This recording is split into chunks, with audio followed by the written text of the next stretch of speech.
सध्या नवीन नाटक लिहिणाऱ्या लेखकांची संख्या कमी होताना दिसते, त्यात स्त्री नाटककारांची संख्या अजूनच कमी होताना दिसते। पण अशाही परिस्थितीत तरुण पिढीचं म्हणणं मांडणारी एक सकस लेखिका म्हणजे मनस्विनी लता रवींद्र। पूर्वा काय करतेस तू? नको नको नको, ते खूप उशीर झालाय, नको मला एक क्षणही थांबायचं नको, खूप उशीर झाला। मी जाऊ का? मग मी जाऊ का? हे बघ, पुणे रेप नाही करणार माझ्यावरती। नाही नाही नको नको, अगं खूप उशीर झालाय, आता गेली तर काय वाटेल कोणाला? आणि काय सांगशील लोकांना? आणखीन एक विषय, नको नको, हे नको नको, प्लीज प्लीज प्लीज। मनस्विनीला आंतरनाट्य या संस्थेतर्फे एक नवीन नाटक करण्यासाठी दामू केंकरे स्मृती पुरस्कार प्रदान करण्यात आला। या पुरस्कारासाठी मनस्विनीचं हाऊसफुलच्या टीम कडून अभिनंदन। मला पुरस्कार दिला आणि त्या निमित्ताने एक नाटक बसवायचं आहे, लिहून बसवायचं आहे।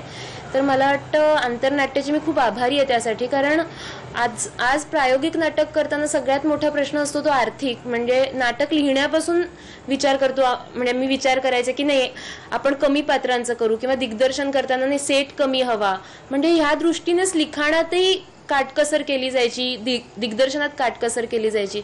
तर मला वाटतं की मे बी हा एका नाटकाचा पूर्ण खर्च ते उचलणार आहेत, त्यामुळे मी जेव्हा नाटक लिहीन तेव्हा मला पहिल्यांदाच अनेक बंधनं नसतील, त्यामुळे आपल्याला जे मनासारखं लिहायचं आहे ते लिहिता येईल, त्या पद्धतीने ते बसवून बघता येईल।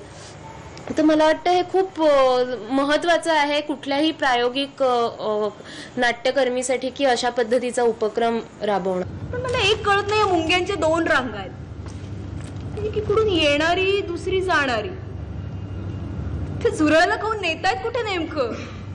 आणि दोन रांगा कशासाठी? हे काय चालवलंयस तू? हे काय झालं रे? खूपच इंटरेस्टिंग आहे। ते नाही, तू भांडली सोसायटीच्या सेक्रेटरी सोबत। तो काय आगाऊ आहे माहितीये ना? हे पूर्वा तुला काय करायचंय ग त्याच्याशी? तुला कॉमन सेन्स नाही का ग? इथे आधीच भाड्याने घर मिळता मिळता मारामार, त्यात आपण लग्न केलेलं नाही म्हणून आणखी नवीन विषय मिळालाय। पूर्वी एक मुलगी ह्या फील्डमध्ये जाते, म्हणजे पूर्वी फक्त ऍक्ट्रेसेसच असायच्या, त्या मानाने दिग्दर्शक कमी होते, इतर लेखिका कमी होत्या, टेक्निकल साईडमध्ये बायका नव्हत्या।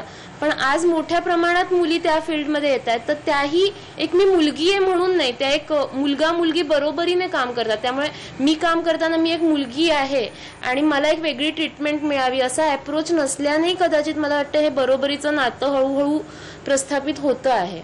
पूर्वीच्या काळी स्त्रियांना नाटकात काम करायलाही परवानगी नसे, सगळ्या स्त्री भूमिका हे पुरुष कलावंतच करत असत।